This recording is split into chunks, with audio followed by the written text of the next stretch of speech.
Hello and welcome to the New World Review, your source for everything anime and manga. And today, we're going to be talking about my first impressions of Vinland Saga. Now I should say that usually for a first impressions video, I would be looking at a handful of episodes or even just one if it was a particularly new series. However, I come to you today having completely destroyed all 13 available episodes of Vinland Saga. So that should tell you that I'm going to have a pretty favorable opinion right off the bat. Look, the thing is, I just couldn't stop. Every time an episode ended, I was left with an uncontrollable desire for more, and now I'm in a state of craving because I've joined the ranks of weekly watchers. I don't think that's too terrible though, because one of the things I love most about this series so far is that every episode for, the 24 minutes or so you get, maybe more like 21 minutes after you take the opening and the ending away, whatever the case, they feel absolutely packed. So as much as I immediately want more after they finish, I always feel like they do provide a solid condensed experience with a lot to take in terms of story, character moments, and general atmosphere. And you know what, just on that last point, it's quite amazing how Vinland Saga manages to bring its environment to life. Every landscape shot encapsulates its own brand of beauty, whether it's the pristine snow of Iceland, the muted tones of autumn England, or even in some of the most hellish conditions imaginable, the environment is still stunning and incredibly immersive. It's such a breath of fresh air after coming from a string of series that don't really place much emphasis or detail in regards to making the world a character of its own. Like Demon Slayer, for example, I praise the hell out of that, but I would never call the environment a character of its own. It was more of a stage for characters to act upon, which is fine. But in Vinland Saga, the world becomes an actor itself, and I love that because it means that even in the slower, less actiony moments, there is still plenty going on to captivate me. But that really is just the beginning of what hooked me on this series, because the actual characters are so incredibly strong, not physically, although mostly physically actually, but just all around well written, performed, and animated. And there is no more prominent example in my mind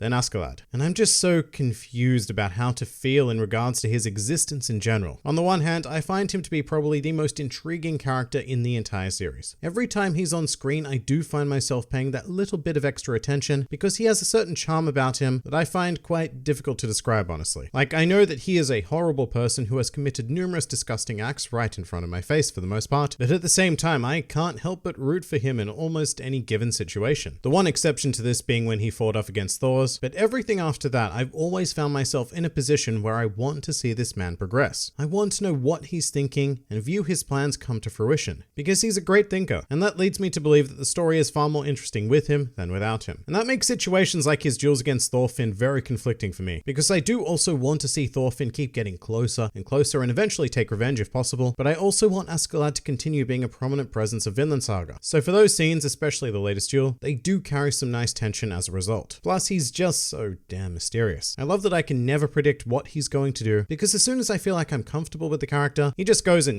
slices someone's head off out of nowhere. And that reminds me, right, he's a dick. But it also makes me go, well, he's a dick, but he must have some sort of plan if he did that. And as a result, I think it would be very difficult to ask for a better anti-hero style presence to follow. But as for the character who I suppose acts as the protagonist, we have Thorfinn, and I'm similarly invested in him. Not quite to the same degree though, because while I am completely on board with his quest for revenge, I think it has made him a bit one note so far. He's very much the polar opposite of Askeladd, because I feel like I always know what Thorfinn is thinking and feeling, which I think is an intentional juxtaposition that results in making Thorfinn less mysterious. However, it does make him very easy to empathize with and use as a vehicle for the audience's journey. So even when Thorfinn is doing horrific things, it's still very easy to be on board with him, as well as quite painful when we do see him suffer, which is, pretty much his entire existence in Vinland Saga. However, I do remember one particular moment at the end of the episode where he fought Thorkel, where he was just completely broken and trudging along the road with this wash of misery all over his face. It was such a well done moment, and it's one of those scenes that makes me double down on my support for this kid. And I'm really interested to see if his journey concludes with the revenge he lusts after so much, or whether he will adopt his father's words that nobody is his enemy and finally start living a life for himself.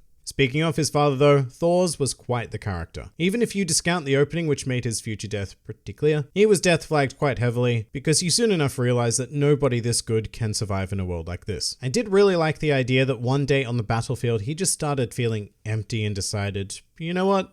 No more of this. Because surely everyone reaches that point with everything. If not for the fact that you're realizing how much pain and suffering you're causing in regards to fighting, then perhaps for the idea that you've done it so much that it just becomes boring. I mean, obviously Thors isn't the type of person to be in that second category, but I did still enjoy that aspect of the retired warrior. There's very little about the characters in Vinland Saga that I don't enjoy in general though. Every character who has had any sort of focus seems to be very well written and for the most part very morally ambiguous. You know, with the exception of Thor's, but even then he was a warrior and committed many atrocities. But for example, like Thorfinn's sister. She's quite likable for the most part, quirky, witty, etc. But you know, she might also be a horrible person because she constantly wants to engage in the slave trade and was actually crying over the loss of the sheep it cost to put a human being properly to rest. And then there are characters like Ragnar, who I do not like in the slightest. I think he has an ugly design, I've never been able to identify with a single word he said, and he's boringly simple as well as somewhat stupid. However, he does somehow command a strong presence within the series with those traits regardless. He feels like a very solid character, and I appreciate that, as well as Vinland Saga's commitment to involving primary characters with, less than aesthetically pleasing designs. I think that it adds quite nicely to the immersion, because there would be nothing worse than a gritty historical drama being performed exclusively by beautiful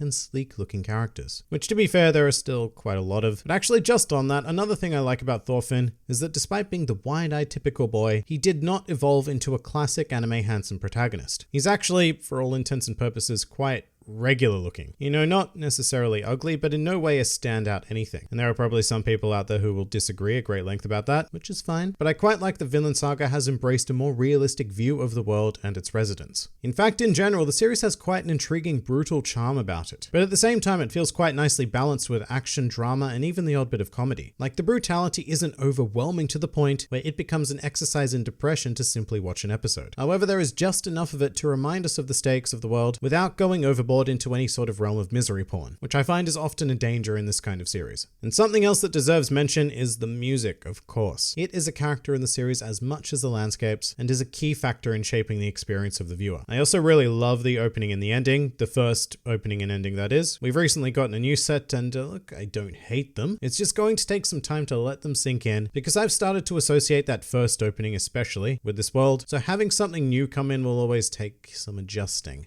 One thing I do wish is that the first opening, for all of its glorious sound, did not contain blatant spoilers for the first half of the series. And yeah, I get that this is a common anime thing, and in Japan spoilers are actually used to gather an audience rather than push them away, which I've always found to be an interesting phenomena. But I don't know, I just wish that I didn't know what Thorfinn was going to become before he embarked on that journey. I wish I didn't know that he was going to join Askeladd, thanks to seeing them both on the same ship in the opening, and so many more things, a lot of which was actually scenes from future episodes being plonked in. And I get that the Thorfinn stuff would have been really difficult, if not completely impossible, to keep out of the opening, because his adolescent form makes up the bulk of the series, or at least that's what I'm assuming. But at the same time, there were a good, 5 episodes before he actually grew to the point that the opening showed him in? That's quite a bit of time to keep plodding along with near exact knowledge of what's to come. And hey, it's not a big issue because Vinland Saga is just so damn good, but I just prefer to go into things a bit more blind than that. And the standard response I'm going to get to this is, well, just don't watch the openings, lol. Which is great, but that doesn't do me a whole lot of good after I've already seen it the first time and made all of those connections. Whatever the case, it does not matter because the journey is worth taking even if the destination is known beforehand. Look, Vinland Saga is an undeniable shard of glory in this anime season. If it keeps going the way it has, and I have no reason to believe that it won't, then I think it's a solid contender for the best series of 2019. And for good reason. It's fantastically animated, well-paced, wonderfully performed, and an ever-intriguingly written piece of media. I find it so difficult to point out flaws with this series that the best I can offer is the slight annoyance at spoilers in the opening. And that should tell you what a nifty series this is, because I am very capable of criticizing the hell out of anything. But it's also refreshing because Vinland Saga doesn't take place in Japan or any place based on Japan. In fact, there are some points in the series where I actually forget that they're speaking Japanese. That's how immersed I became in this. And just quickly, that's another thing actually. I really like how they treat language in the show. I mean, everyone is obviously speaking Japanese for the sake of the audience, but there is constant reference to not understanding what someone else is saying because they're speaking Norse, English, or Welsh, whatever, and it adds a nice layer of realistic complexity to the situation at hand rather than everyone being able to magically understand each other. And it does so without having actors actually trying to speak those languages, although to be perfectly honest, I would love to see the Japanese attempt to speak Welsh, because it's kind of like the anti-Japanese actually, because their words have so few vowels, and Japanese is all about vowel sounds.